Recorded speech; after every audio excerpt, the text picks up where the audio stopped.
Hello, and welcome to Transformed. I'm your host, Josh McMullen, where we will discuss and explore topics, ideas on how to transform our current lives and be the person we need to be and the person God created us to be. So today's episode, I want to talk about goal changing and kind of goal resetting. What I mean is that maybe you've accomplished your goal, or maybe you've overcome that obstacle in your life. What's next? I really struggle with that of what's next, especially now. For the longest time, my goal was to be, 180. I really didn't see myself past 180, and then when I hit 180, it was kind of one of those weird things where I'm like, well, what do I do now? Do I go to 165? And that was pretty tough, and I really didn't have much motivation to get to the 165. I know I've mentioned that was kind of a goal of mine, is to get down to that, but it's one of those, like 180 was my ultimate true goal, even back when I weighed 290 plus, right? Like that was like being 180 was like the ultimate goal, because that was kind of what I always used to weigh in high school. So it was kind of like the high school weight. 165 was less than high school weight. So that's kind of, I guess, why I wanted to talk about that today is, if the continuing to transform, right, is to continue to reset goals once you've accomplished them. Or maybe, you're in a failure part of it where, like, maybe you got to reset your goal, that way you can accomplish it. Maybe you've fallen. Maybe you've, went into bad habits, or you've lost your edge on a pursuit of a goal. So kind of goal resetting to keep our edge, keep going, keep motivating, keep moving forward.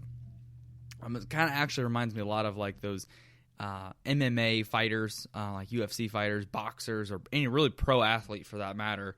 Like even look at Michael Jordan, if anyone watched the documentary that he released last year, The Last Dance.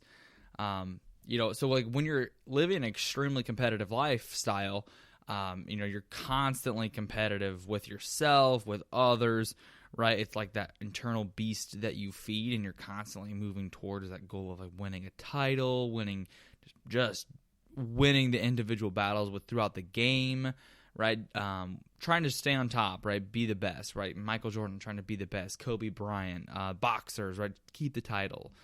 But if you look at them after they retire, a good majority of them, or even not even the retired athletes, sometimes even look at the ones who get the big contract or win the championship. They get soft, they get lazy, they lose focus because they haven't reset the goal, or they haven't, kept their focus on the new task at hand. Hearing a lot of the former athletes that they win a championship, they actually say it's harder to defend and repeat a champion than to win your first, right? Because you have more expectations. Some of your teammates get lazy. Some of the players actually leave the team, right? Like, if you have a really good championship team, you can't pay everybody. So some of those guys leave for better paydays. The last repeat champion, where you had back-to-back champion in the NFL, was the 2003-2004 Patriots. In baseball, we haven't seen that since the 1998 through 2000 Yankees. Basketball, you see that a little bit more frequent in basketball, really because of the super teams. You're stacking your team with the best talent, so it's really easy to repeat, or at least easier to repeat than it is in other leagues that it's a little harder to duplicate that success. But anyway, so like the point is, right, how do we stay on top in our normal lives after we hit our goals and achievements, right? We might not win a championship or get the big payday, but how do we keep going? How do we keep staying motivated? How do we keep resetting our goals to have ultimate success? So the first part is staying humble, right? Celebrate the win. If you hit your goal, celebrate it. But remember, it took a lot of work to get there. So keep the ego at the door. A good way to stay humble is the constant reminder that we're not a finished product. We're not there's always something else to learn. Let's say you hit your weight loss goal. So staying humble would be learning about maybe healthy maintaining. That's kind of for me a tough pivot too. Is you have this weight loss mindset for a long time, and then you switch to maintaining. It's kind of, you have to almost relearn how to eat. You have to relearn how to do other exercises to more maintain your current weight than it is to lose weight. So, re-challenge yourself by shifting some of your goals, right? Learn something on how to healthy maintain, learn a new skill, stay humble, looking at a new way to exercise and get healthy while keeping the weight off, right? Just keep learning, stay humble, celebrate the win, but also kind of remember where you came from, and remember that it's going to take hard work to keep the success that you had. Another tip to trying to improve and keep improving and keep changing, but also trying, staying on top, is you got to stay hungry. I'm a big fan of the Rocky movies. I love them, especially Rocky 3. A lot of people feel like the Rocky series falls off after 3. I would actually argue it's, really even Rocky 4 is pretty solid. Rocky 5 is just garbage, complete trash. But Rocky 3 is one of my favorites. In fact, it might be my favorite of the series. And Apollo Creed is telling Rocky, he's lost his hunger. He lost his eye of the tiger, right? He lost his drive. He's been, the fat cat, right? He's been these easy opponents. He's, defended his title successfully. He's got all this money, and he's lost his eye of the tiger. And that's where you get the famous song. And so a lot of us, right, like I just said with the pro athletes and other fighters, is once you hit your goal, you got to keep that hunger. You can't just say, well, I've hit my goal, we won the championship, or I got the title, or I'm not gonna fall off. You've gotta stay hungry. So maybe instead of weight loss, shift over to weight, muscle building. Stay hungry. So stay after, because sometimes repeating the same thing over and over and over again can be exhausting. Can lose motivation on your workouts. So switch up your workouts a little bit. So instead of, if you're running, right? If you're running to lose weight, all right, so maybe instead of running, maybe you try CrossFit. Maybe you try, just normal strength training with a little bit of cardio. Maybe you try different versions of cardio, like the row machine, or, biking, or rock climbing, right? Like, just shift up the way you work out. That way you're staying hungry. That way you're staying on top of it. You're still getting your exercise. You're still doing what you want to do, but also, you're doing it in a different way that's more exciting. It's kind of like what I said with learning a new skill, right? Learning a different way to do it. That'll help you stay hungry as well, right? Helps you stay humble, but also helps you stay hungry because you're learning a new skill, but it's also, it's re-sparking, it's rekindling. I will admit that kind of happened to me, like what I've talked about. It's hard to get to that 165. It's been hard to kind of reset that goals. I like running, right? But like, it took a lot of miles, a lot of energy, a lot of calorie deficits to get, down to 180. And, not saying I'm sitting like a fat cat, the guy who won the title and now he's just sitting around, but it's been really hard to keep that motivation to go to the 165. Especially when you don't like almost if you don't see the results like you were, like 180, it seems like, that last 15 pounds is kind of just glued on. I don't know if anyone else has experienced something like that where you kind of hit a wall, and not just a wall, but like this is like a reinforced wall. Like, the last 15 pounds are just glued on.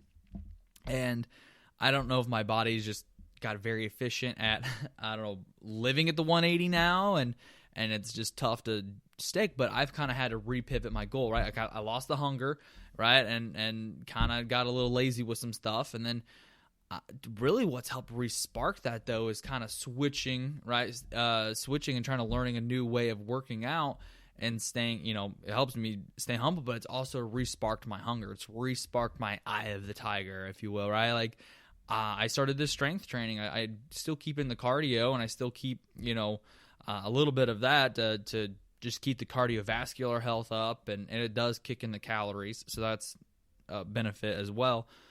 But, being at what I'm trying to do now is do like strength training with a caloric deficit, right? That's the way I'm still burning fat, but I'm also trying to build muscle, so I've got to reshift how I eat with a lot more emphasis on proteins, and a lot more like I could be more flexible with carbs now, and add in like maybe some rice, or maybe add in like a potato or something like that, right? Something I wasn't able to do necessarily before, when you're kind of more focused on cutting carbs, cutting sugars, cutting calories. Now I can kind of add in the other stuff, since I'm going to be burning a lot more calories and trying to build muscle. So it's kind of shifting my goals, got to shift the way I eat, shift the way I exercise. But what I've realized is, I kind of I'm looking forward to exercising again. I'm kind of re-sparked my passion and my hunger. So, for you guys, whether that's, whatever your passion, whatever your skill you're trying to do, try to learn a new skill. Like, also for me, like I graduated, I graduated with my MBA this year, and I have a lot more time on my hands, and instead of just sitting around when I have some free time, I started the podcast. I've started trying to learn some other skills or improve previous skills to keep that hunger, instead of just sitting around and getting on, I don't know, social media or whatever, right? So try to go out and learn a new skill, whether it's cooking, martial arts, dancing, a new language. Channel your energies in a new way to stay hungry, keep growing, and keep learning. Another way, the third way to help kind of keep on top of the game would be also maybe to help others. That's a great way to exercise your new expertise, right? If you've lost 20 pounds, guess what? You're an expert in losing 20 pounds. Start a blog, become a life coach, reach out and help others. If it's, whether that's 20-pound weight loss, maybe you've gained 20 pounds in muscle. Maybe you ran a 5K, 10K, marathon, whatever it is that you're doing. Maybe you're an expert at it. So go out and try to help others, invest into their journey. That could also kind of re-spark your hunger in your own, all right? Or at least re-spark your competitive drive to stay in the game with others if you're investing into their journey. Maybe it's not necessarily like a goal of running or something. Maybe you're investing into someone else's goal of, I don't know, going to school, whatever that person is, or whatever you think you could help out in. Go out, try to see if you can find someone and help them out or coach them, right? Some people actually become coaches. Maybe you're really good at a sport. Maybe you're really good at reading or writing. So go out and write. Show people your skill and help others experience that skill as well. Maybe they can and just invest in their journey. And also, it's a really good reflection practice to invest in somebody else's journey, because you'll be able to see like how far you've come, from where you started off. It's a really good and I also think it helps you hone that story of how you got there. Sometimes a lot of the stuff we just do, and then next thing you know, you kind of, I don't want to say you're on autopilot, but a couple years pass and maybe you are completing your goal, and it's really hard to put those last couple of years or however long you've been on this journey into context.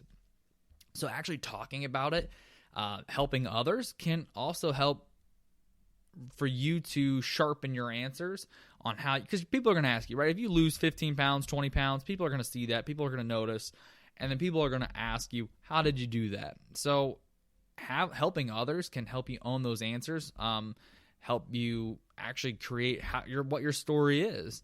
So invest in others, people, invest in their journey, and it'll help really re-spark your own. And then another way to stay on top, the last way to stay on top, is to expand previous goals. So maybe you've had some great goals, right? You can't. Maybe you've kept up with them this entire time, and you're kind of like me, right? You get down to the 180, you got your MBA, and next thing you know, you just don't really know what to do, or you're kind of just sitting in motion, maintaining the 180. So instead of that, right, try to expand on your goals. So if maybe it's fat loss, like I've said previously, instead of focusing on the weight loss, now I'm going to focus in on muscle growth, which kind of talking a little bit more about that. When you've been on trying to live by the scale, it's been a little different trying to measure success with the strength training, right, is because you're really kind of refocusing on body recomposition, right? So you're trying to burn fat and gain muscle. So that the scale is not going to really be a great measurement of that success, because the scale is not, it's not going to be, scale's not going to show you anything, right? Because you're going to add the muscle, which is going to technically gain weight, but you're going to burn fat. So the scale's really not going to, you might stay the same, right? Or it actually might go up a little bit over the course of the time, right? Because you're gaining the muscle. So you've got